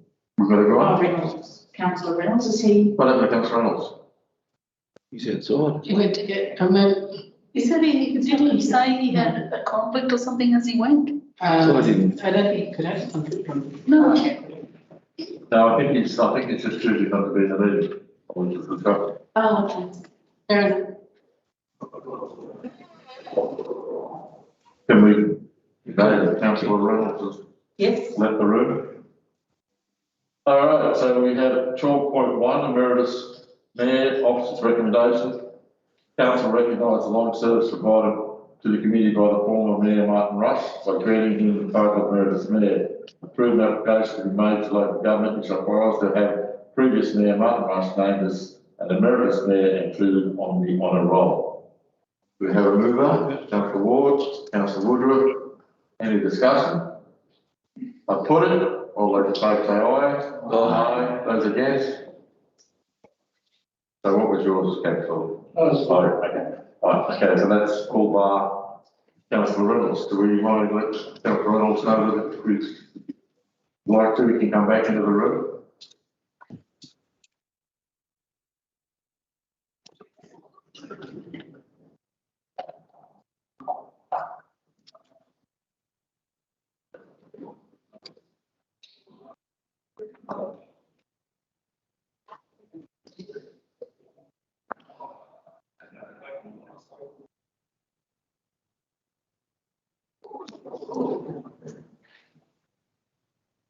Okay.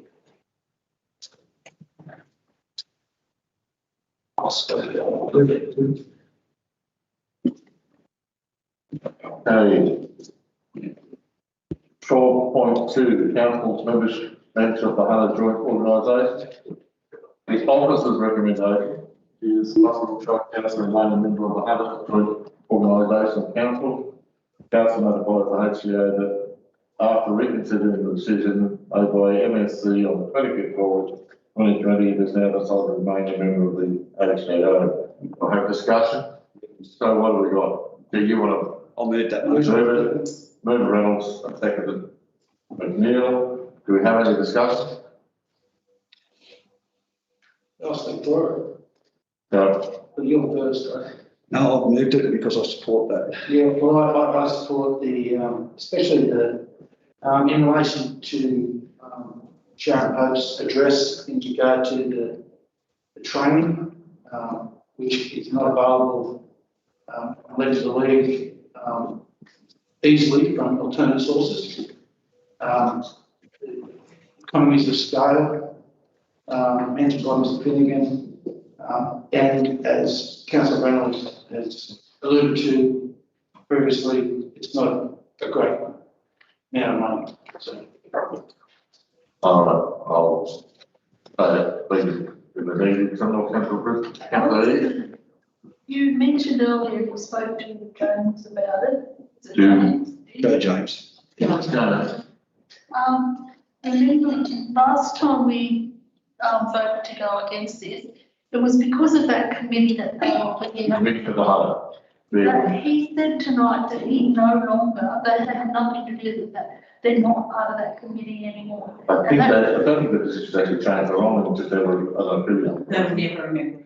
Yeah, but they decided not to be part of that, didn't they?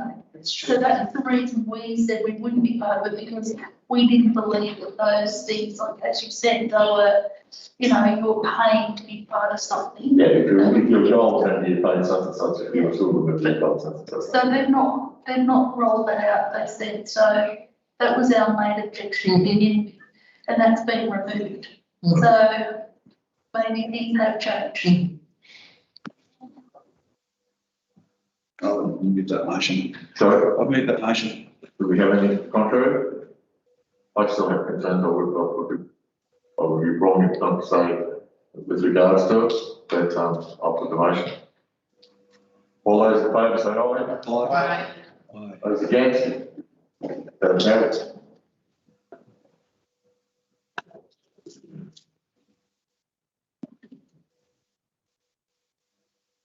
I don't know about the guys on. What about for you, Val? So sorry, I didn't really pick up your vote. Aye. Happy to go with the group on that one. Yep. Okay. Okay, we've got the draft voluntary planning agreement between Maxwell Ventures and Management, Private Limited and Muswellbrook Shire Council. The draft planning agreement for attachment B between Muswellbrook Shire Council and the Maxwell Ventures Management, Private Limited, be placed on public exhibition for 28 days, and in the event of there no public exhibitions, the general manager, we can put that for council, we don't do that. So no. We place an exercise for 28 days, leave that, and then come back to council. You got that, Michelle? Yeah. So, Councillor Ward, Councillor Reynolds, all those in favour? Aye. Those against? They're carried. Thank you. I knew there was one place there somewhere. Council caretaker revisions, the motion will be to defer until, when was the 26th? 2026. Okay, so we're at 12, 12, 4, 12, 5, 12, 6, 12, 18. But so that's the council caretaker provisions, the use of council material, governance arrangements, committees of council, and end of terms to all deferred until the Last meeting. Last meeting of council. Councillor Reynolds, Councillor Levin. All those in favour? Aye. Those against? They're carried. Okay, Honey Lane. Honey Lane and Sandy. I just want to say Honey Lane. Honey Lane and Sandy, that's fast to say. Officers' recommendation, council supports continued development of a master plan for the village of Sandy Hollow. With Councillor Ledlow, Councillor Woodrow. All those in favour? Aye. Those against? They're carried. So next one is 12A, the draft library membership and collection management policies. Officer's recommendation, the library collection management policy and library membership policy be placed on public exhibition for a period of 23 days. And the report is submitted to council at the end of the public exhibition period. Do I have a mover? Councillor Woodrow, Councillor Ridley, all those who would like to put the motion? Councillor E. I said, don't fix the body of it. Right, Councillor Reid, I'll put the motion, all those in favour? Aye. Aye. Yes, no, sorry. Salvage. So 12.9, we have a whole series of financial policies with an officer's recommendation with regards to the policy be placed on public exhibition. So they're going on public exhibition. Yep. For 28 days. So they have the financial reserve management policy, the borrowing policy, the financial management policy, the investment financial security policy, the debt recovery policy, the hardship policy, and the policies to be resubmitted to council for consideration once the public exhibition period has been completed. Can I move that way and just request that we have a workshop to discuss the further changes to the documents in the meantime? So move it, have a second? Yeah, second that. Second, councillor, who was that, Boyle Bowditch. So, and Capital Council officer, Councillor Reynolds requested to go for the workshop to notice the difference between the both policies and changes. We're waiting.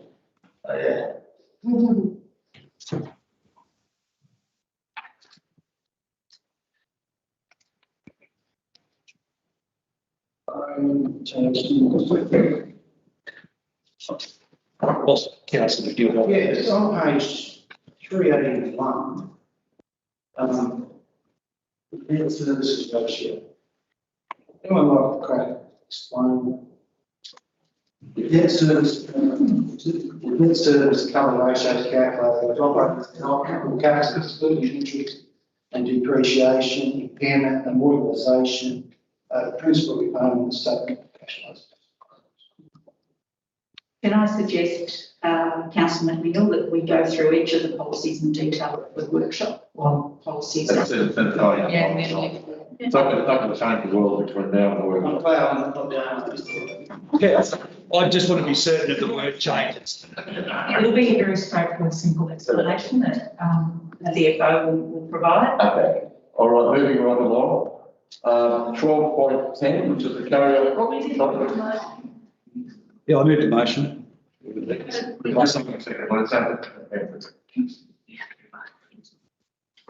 Okay. So we've got, yeah, 12.10, which is the carryover of projects, and so the new motion is council approve the carryover project as identified in the report. Sorry, Mr. Mayor, we need to move and vote on 12.9. I moved it. I thought we did vote. Okay, thanks, Councillor Reynolds. All those in favour of the motion as read out and put up by Councillor Reynolds and seconded by Councillor Bowditch. All those in favour say aye. Aye. All those against, nay. Declare carried. Thanks for that, Councillor Reynolds. Okay, 12.10. So there's been a slight change because of the where we are with the council. So council approved the carryover projects identified in the report. Bless you, Mr. Foy. Yes. So it's a slight change from the thing, but basically because we're not finishing up at the council tonight. Moved by Councillor McNeill, seconded by Councillor Woodward. All those, I'll put the motion. Those in favour say aye. Aye. Those against say no. Carried. Thanks. Okay, we've got the annual financial statements. The officer's recommendation that it's addition of the 2021 general fund. Oh, council, sorry. The submission of the 2021 general purpose financial report, special purpose financial report, special schedule for Muswellbrook Shire with the auditor, and the mayor, one of the council, general manager, and responsible accounting officer, be authorised to sign the reports upon completion of the audit.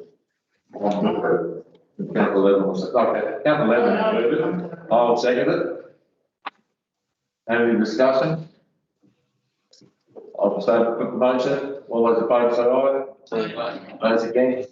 No. Okay. Report on investments held at June 2021. Officer's recommendation. The information showed 30th of June 2021. Good point.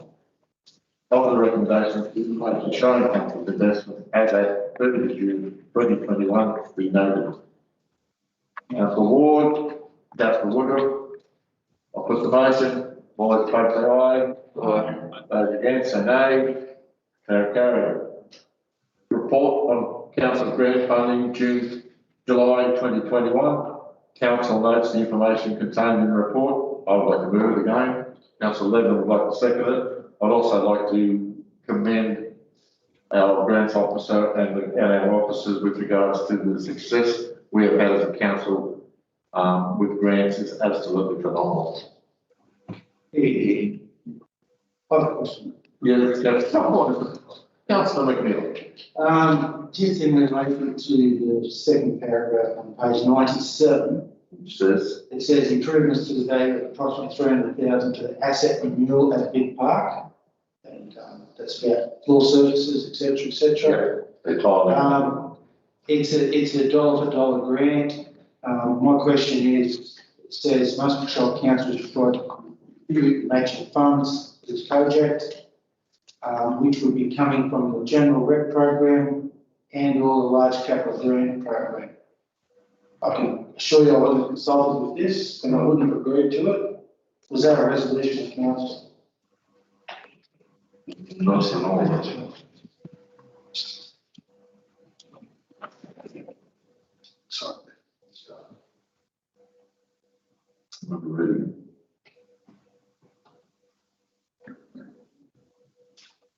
So that'll come to council. acceptance. Been accepted yet, or we can it's just for the so I think was required to complete it, so it's been determined that's where it's going. By earning the grants, so council will have to resolve that way. And consultation we would start into the process of getting some feedback from the grant funding body. So certainly will be consulting with yourself around. Just to clarify, I think from what Derek just said, the council deal picks it up by saying from the get-go is basically it's mentioned in the report as the grant achieved. The source of money of council's 50% at this stage is not resolved. That's correct. Yes. And we're all sorry. Yeah, you're. So and we will consult through the process. And I will just say that usually the grants officer is trying to finish an application or a grant within, you will not believe the time frame. Can I just request, Mayor, can we get a copy sent to the councillors of the application for the Olympic Park, the museum and the netball court, just to see where we're at with that in relation to our business? The application? Yeah. Right, okay. Also, did Councillor McNeil's previous, I'll leave over to question again. No, just, Okay. All right. 12-14. So did we pass? I didn't vote on that, did we? No. So I'll put the motion. All those in favour say aye. All those against say nay. 12-14, which is the authorisation under section 226 of the Local Government Act, officer's recommendation. There was 4 council notes this information provided. Just in relation to one, Mr. Mayor, I've spoken to the General Manager and we're sending a letter. Just in relation to the first one, there's amendments that need to be noted in relation to the Mount Pleasant that was the signed document for the S226. I just want that to be noted in there that there needs to be changes and I'll be sending an email.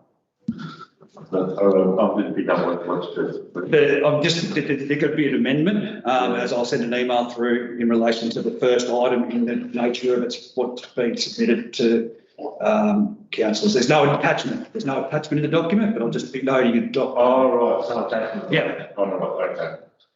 All right, I can speak to the board one, but that's about the only one I can speak. Okay. That's definitely what was in my will. So we have that authorisation to the so we need a mover. Yes. Yes. Councillor Ledley.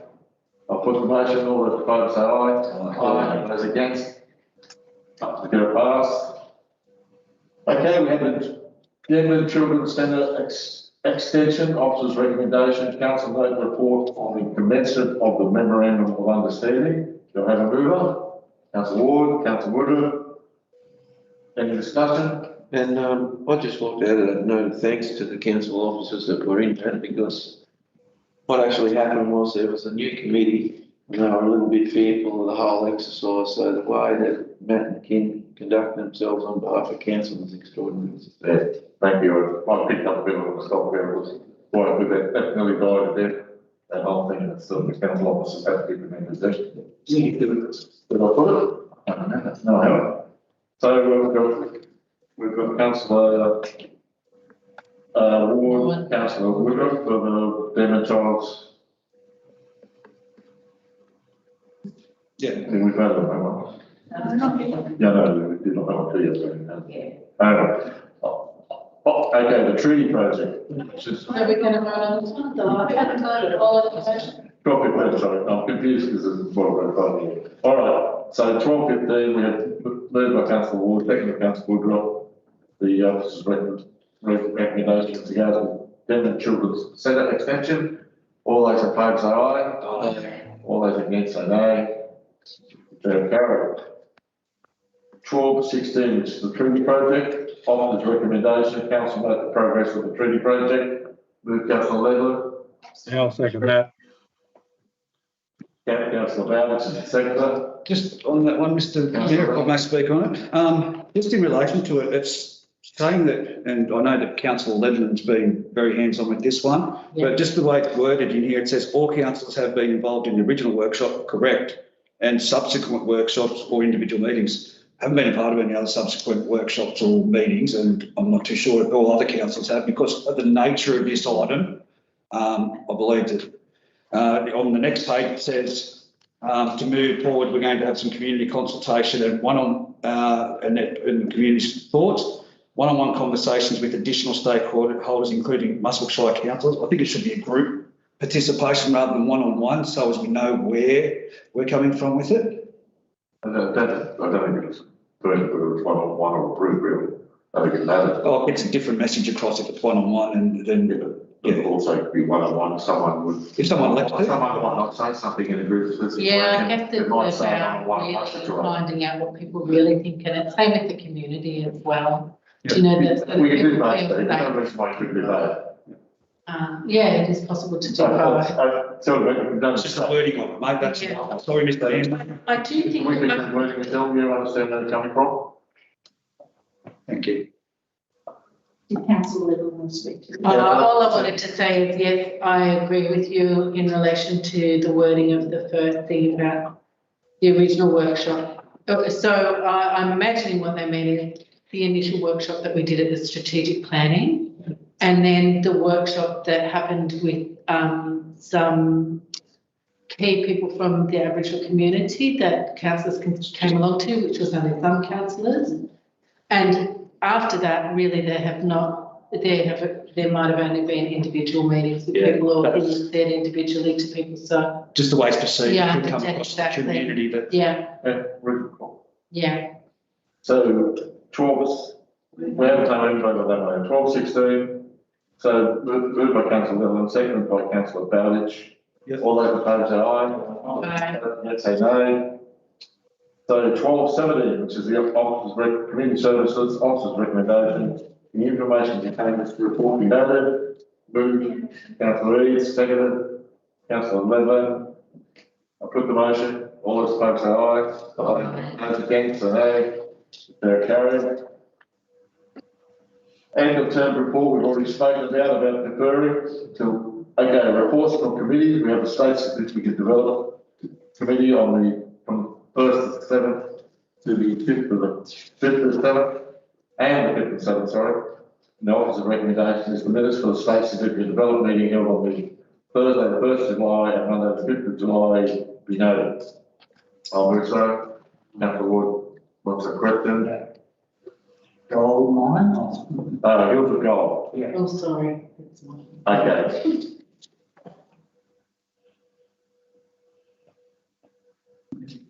Goldwind Farm. Yeah, Goldwind Farm.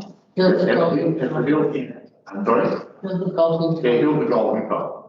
Okay. Councillor. I'll speak to that. We'll be able to provide further information about both the wind farms. We are busy getting ready to prepare submissions. So there's the Hills of Gold and Bonus Creek. When we will be sending out submissions and asking for councillors to provide feedback on those. I can't give you the time frame for them. I don't know whether Sharon's still online. And I think I just need to clarify with regards to Hills of Gold, Steve. The Hills of Gold issue is the transport through the Shire and the route they have to take and potential damage and dead roads. We proposed it. That's what it's about. Not about the wind farm itself or rest of it. It's about damage to our roads and how that's managed. So they're going to come over Ogle's Hill, back along Denman Road. They're going to go out Bangala Link and then down to Cayuga, cross Dorset, and then go back in Glenmore Lane. So we have a real problem. Sorry, they go back through the Dartwood Mine Road. We have a real concern about how we're going to manage the damage to our road and what the procedure is. So we've notified them that we will be opposing. Yeah. So they're very keen to talk to us. Okay. So we have the motion moved and seconded. All those in favour, say aye. Aye. Those against, say no. They're carried. The Finance Review and Advisory Committee on the 8th of the 7th, the 15th of the 7th, the 22nd of the 7th. Officer's recommendation of minutes for Finance Review and Advisory Committee meeting on Thursday the 8th, Thursday the 15th, and Thursday the 22nd of July be noted. Moved by councillor Levin, seconded by councillor Scholes. Any discussion? Move the motion. All those in favour say aye. Aye. Those against say nay. Carried. Local Traffic Committee on the 13th of the 7th, 21, offers a recommendation that the minutes of the local traffic committee meeting held on Tuesday, the 13th of July 2021 be received and the recommendations contained therein adopted. Moved by councillor Reynolds, seconded by councillor Woodruff. Put the motion. All those in favour say aye. Aye. Those against say no. Okay. Do we have any notices of motion rescission? Do we have questions with notice? Yeah, I did have one question with notice, but unfortunately, I think I sent it to Derek, and that was about the breakdown of the funding. So I'll rewrite, I'll write that address to the owner for the next meeting. That's all right. Okay. Yeah, so that's what he's noticed. All right. So no, that's what you were referring to earlier. Yeah, that's, yeah, yes. Well, just on behalf of the group, the music group. Let me try to do it. Any councillor reports? Any questions for next meeting? So you wasn't really a question for next meeting. I know. Okay, hang on. Okay. I've got some questions to submit, but I'll do that in writing. I've also, just in relation to, all councils received an email in relation to the parking at the front of the Brook Street Medical for the buses, the bus that's having trouble. No. No? Okay. So there's an issue, and it can come to the traffic committee, but there's an issue with relation to the bus at the parking at the front of the Brook Street Medical, that there's a delineated bus only, and people with disability. The traffic's been backed up down past, sorry, coming back to you guys, Jason, but backed up down to the traffic lights where people are parking temporarily to drop off. Can we get something sorted out there for the people in front of that? Can it come before the traffic committee or report a recommendation, because it's becoming a real nuisance for the bus company and so on? You would have, if you need to, you can clarify the section across the council officers. Yeah, but I just, yeah, okay. And the rest I will submit. Yeah, just a question, Mr. Mayor, in regard to the pavement failure on the extension of Edison Road. The contractors are currently there's the failure of the surface or now what the word councillor. Thanks very much, Councillor Woodruff. Council staff are aware of that. It seems to have been caused by the recent road events. The contractor put in place a sacrificial seal, so they've been required to go in and do repair there. So though it's, as I say, that's a primer seal, and instead to put a seal on the surface while the second stage is being carried out. Then, of course, once those two stages have been carried out, surface pavement works will be carried out in both sections. But in the meantime, we'll be requiring them to carry out satisfactory remediation works there. The problem is there was something when you put big seal on it, when you get more weather. Yes, sir. All right. Okay. So we both Chairman and both council. I've got a question. About what? Both council. No, the question. Are the minutes from the previous meeting now available online? They're going online. They weren't online earlier today. They are. And the other question I have is, with the closed council items, how do the councillors access minutes for that? Because obviously closed minutes don't go online. Yeah. So do we? Closed minutes you could get them. Do we have? Well, they do. The closed council section is at the end. The rest just says who. You would, on a separate folder, you would have got the closed. No, it's after the minutes after the meeting. The minutes. After the meeting. I see what you mean. So I didn't see on the minutes the closed items. It's not available. On the previous meeting. The previous meeting. Closed items. that was because we did those at the beginning of the meeting. So if you look at the minutes, they were actually taken. They actually changed you at the beginning of the meeting rather at the end? Yeah, sure, thank you. That's what All right, so do we have a move, Councillor Reynolds, come and take it out? Councillor DeSanto, so that will move it to minus. I need to go to the bar. Yeah, Steve needs to go. I don't know if it needs to. I'll have a 5-minute adjournment. Councillor, councillor. I don't think she was waiting for you with journalists, Mr. Pegg.